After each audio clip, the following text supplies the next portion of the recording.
कर दोस्तों, आज हम इस वीडियो में आपके साथ डिस्कस करेंगे थ्रेड रोलिंग प्रोसेस के बारे में।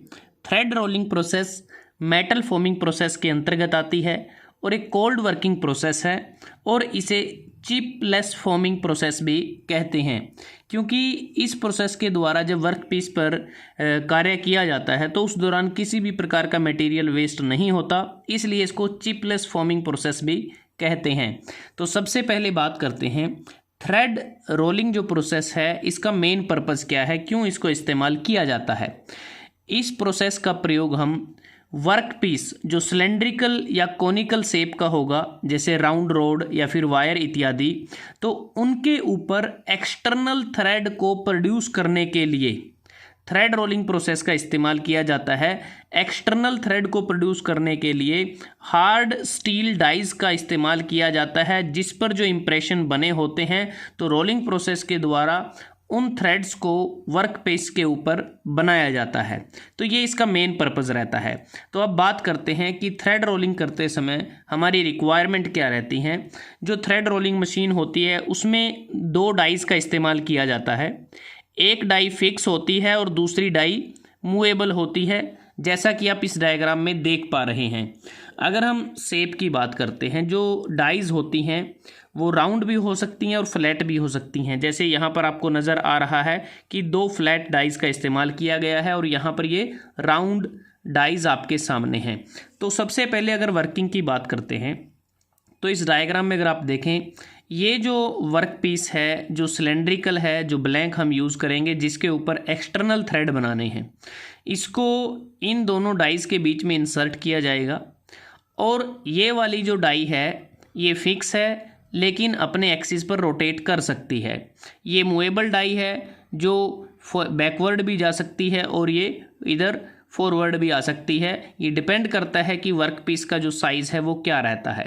तो वर्क पीस को इंसर्ट करेंगे। इस डायग्राम में अगर आप देखें तो इस मूवेबल डाइस को आगे की तरफ यहाँ पर मूव कर दिया गया है और मूव करने के बाद इन दोनों डाइस को रोटेट करना शुरू कर देते हैं।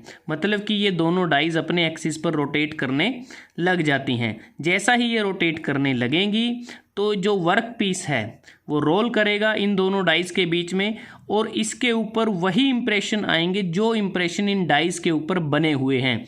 तो अगर आप इस डायग्राम में देखें कि इन दोनों डाइस के रोटेट होने से जो वर्क पीस आगे की तरफ रोल हो रहा है उस पे भी जो थ्रेड्स हैं वो बन गए हैं।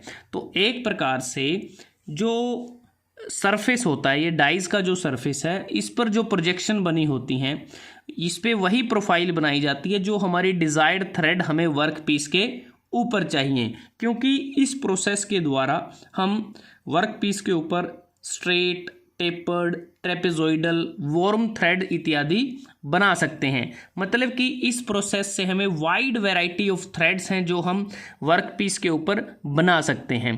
तो उसके बाद अगर आप देखें यहाँ पर ये जो आपको पाइप्स नज़र आ रहे हैं इनके माध्यम से लुब्रिकेंट को पास किया जाता है। लुब्रिकेंट इसलिए यूज़ करते हैं ताकि जो थ्रेड्स बने उनका सरफेस फिनिश बढ़िया होना चाहिए और किसी भी प्रकार का डिफेक्ट हमारे वर्क पीस के ऊपर या डाइस के ऊपर ना आए। तो यहाँ पर अगर आप देखें इस डायग्राम में बहुत सारा पोर्शन जो वर्क पीस का है वो कवर हो गया है जहाँ पर थ्रेड्स बन गए हैं। ये बैकवर्ड व्यू आपको देखेंगे तो इससे क्या होगा कि पूरे के पूरे वर्क पीस पे थ्रेड्स बन गए हैं।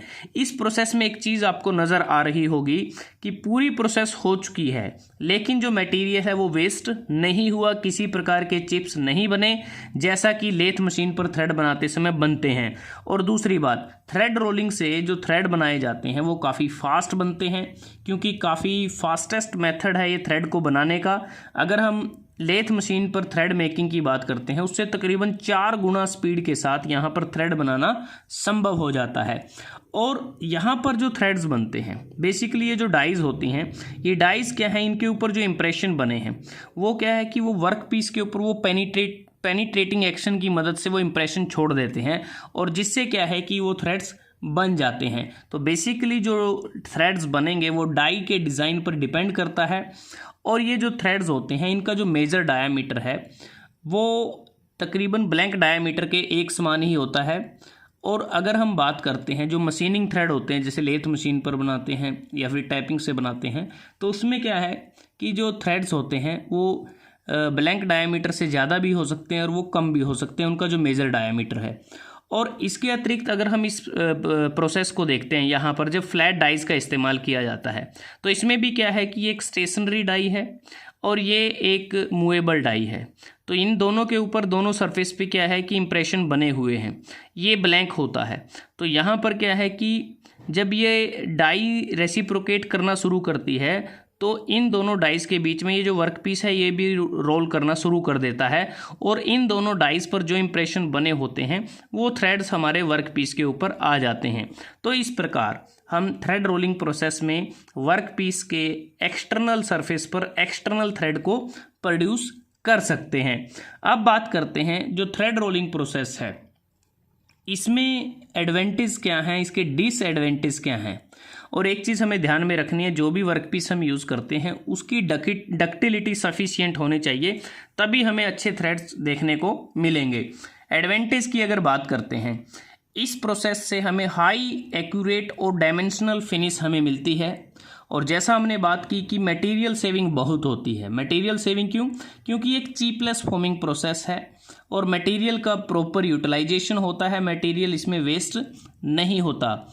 उसके बाद सरफेस फिनिश हमें बढ़िया मिलती है, जो थ्रेड मिलिंग से थ्रेड बनते हैं उससे बढ़िया सरफेस फिनिश हमें थ्रेड्स की मिलती है।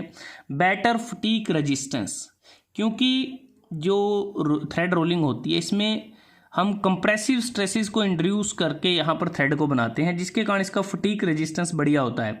सुपीरियर थ्रेड फॉर्मेशन, तो यहाँ पर जो थ्रेड फॉर्मेशन होता है वो हमारा सुपीरियर होता है, क्योंकि जो process work hard the thread surface और प्रमोट करता है ग्रेन डायरेक्शन को, और वो प्रॉपर ग्रेन डायरेक्शन होगी वर्कपीस के ऊपर मटेरियल की, तो इसकी जो स्ट्रेंथ है वो भी इसमें ज़्यादा होगी और मटेरियल हमारा जो है वो स्ट्रोंग होगा टेंशन और फटीग के अगेंस्ट।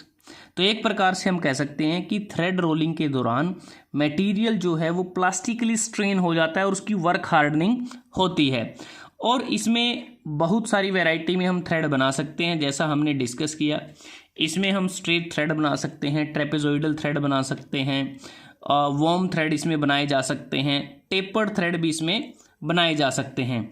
अगर हम बात करते हैं 1 सेकंड में इस प्रोसेस में 8 पार्ट पर सेकंड जो स्मॉल बोल्ट और स्क्रू होते हैं, 1 सेकंड में तकरीबन 8 बोल्ट या स्क्रू के ऊपर थ्रेड बनाना संभव है। अगर डिसएडवांटेज की बात करते हैं, ये जो प्रोसेस है अगर लो क्वांटिटीज़ में हमें थ्रेड बनाने हैं मटेरियल्स के ऊपर तो उस केस में ये अनइकोनॉमिकल हो जाती है। तो इसको करने के लिए हमें मास प्रोडक्शन की ज़रूरत होती है। और जैसा हमने बात की, ये जो प्रोसेस है सिर्फ एक्सटर्नल थ्रेड के लिए ही संभव है, क्योंकि थ्रेड रोलिंग से हम सिर्फ एक्सटर्नल थ्रेड ही बना सकते हैं, इंटरनल थ्रेड बनाना संभव नहीं है। और ये जो प्रोसेस है, जिस वर्कपीस का डायमीटर 20 mm तक है, सिर्फ उसी के ऊपर ही इस प्रोसेस को करना मुमकिन है। स्क्वायर थ्रेड इसमें हम बना नहीं सकते, और जो ब्लैंक होता है, जो ब्लैंक टॉलरेंस होती है, उसको काफ़ी क्लोज हमें होल्ड करना होता है।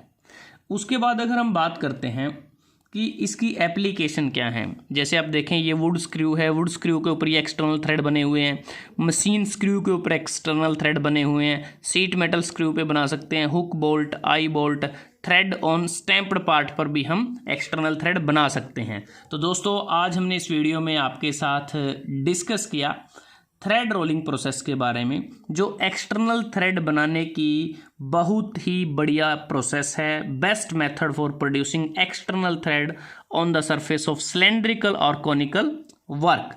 अगर आपको वीडियो अच्छा लगा, आप इसको लाइक कर सकते हैं, शेयर कर सकते हैं अपने दोस्तों के साथ, स्टूडेंट्स के साथ, और जल्द ही हाजिर होते हैं एक नए वीडियो के साथ। तब तक के लिए धन्यवाद। आपका दिन शुभ रहे।